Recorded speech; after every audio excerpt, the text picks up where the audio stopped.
Rusty red scrap iron. Diesel was very pleased with his nickname for Henry. Old square wheels, he chuckled to himself. Brilliant. Suits Henry down to the rails. The cars sniggered. How clever of Duck to think of it, they said to each other. We know, don't we, that it was really Diesel who had made the name up, but the freight cars didn't. Diesel had told them it was Duck, and the cars believed what they were told. Look, they whispered every time Henry went past. There's old square wheels. Henry was furious.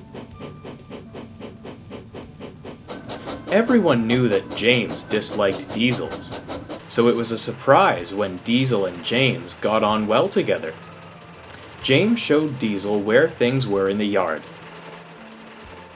and Diesel worked hard once he had settled down. But he was very full of self-importance. I'm up to date and revolutionary, he boasted.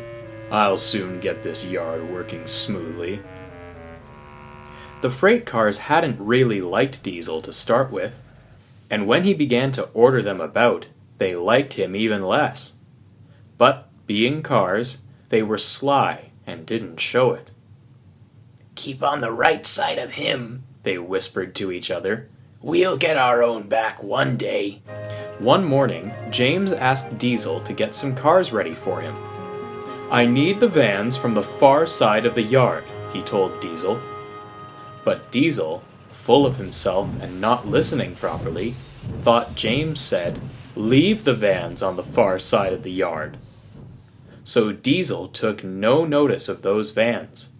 He collected all the rest and put them ready for James to take away.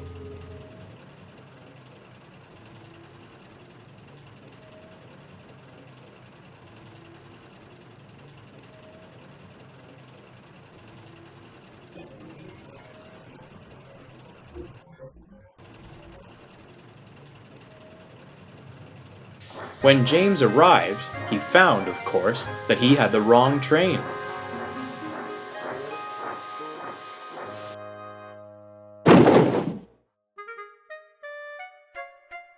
By this time, Diesel was nowhere to be seen. James hated shunting. Where's that Diesel? He grumbled as he arranged his own train.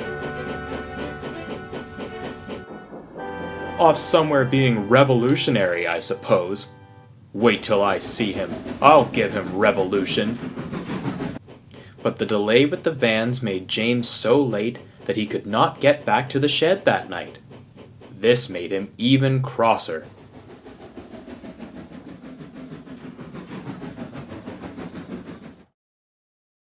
When he did finally meet Diesel again, Diesel was left in no doubt of what James thought about him.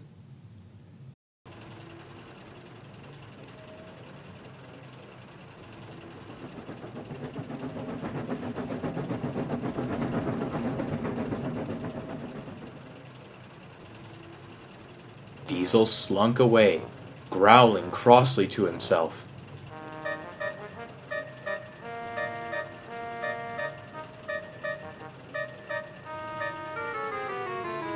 How dare he speak to me like that, he muttered. Anyone can make a mistake. I'll teach him a lesson, you see if I don't. Next day, Diesel was talking to some cars in the yard. James has been here a long time, he remarked.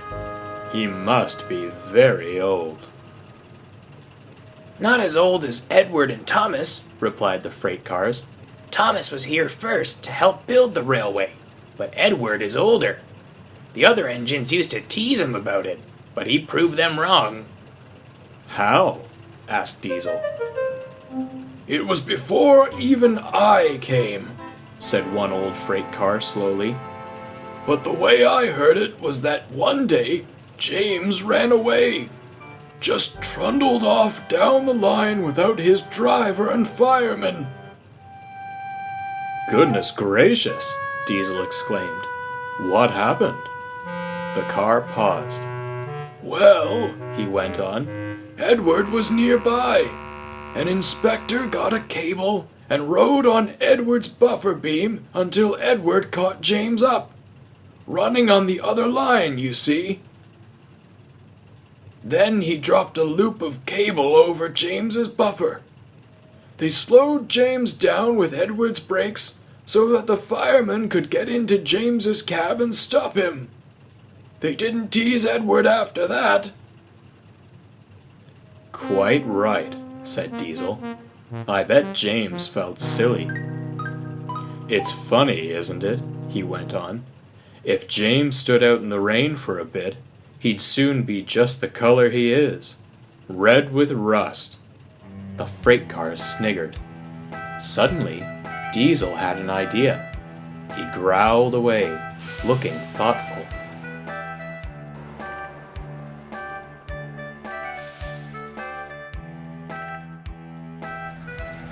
You know that story you told me about James?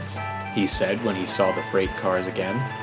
I told Duck about it in the shed, and guess what he said? He paused. The cars waited. They knew Diesel was going to tell them anyway.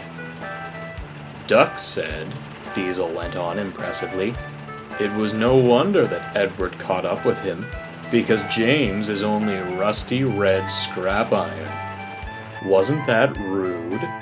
But that's what Duck said. The silly cars believed every word. Hee hee hee, they tittered. Wait till we tell the others.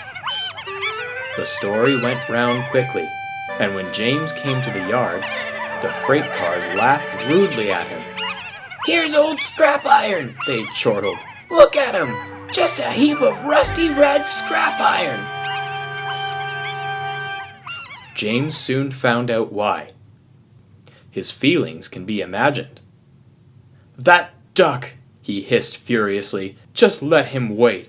I'll make him duck. Diesel, lurking in the background, smirked triumphantly.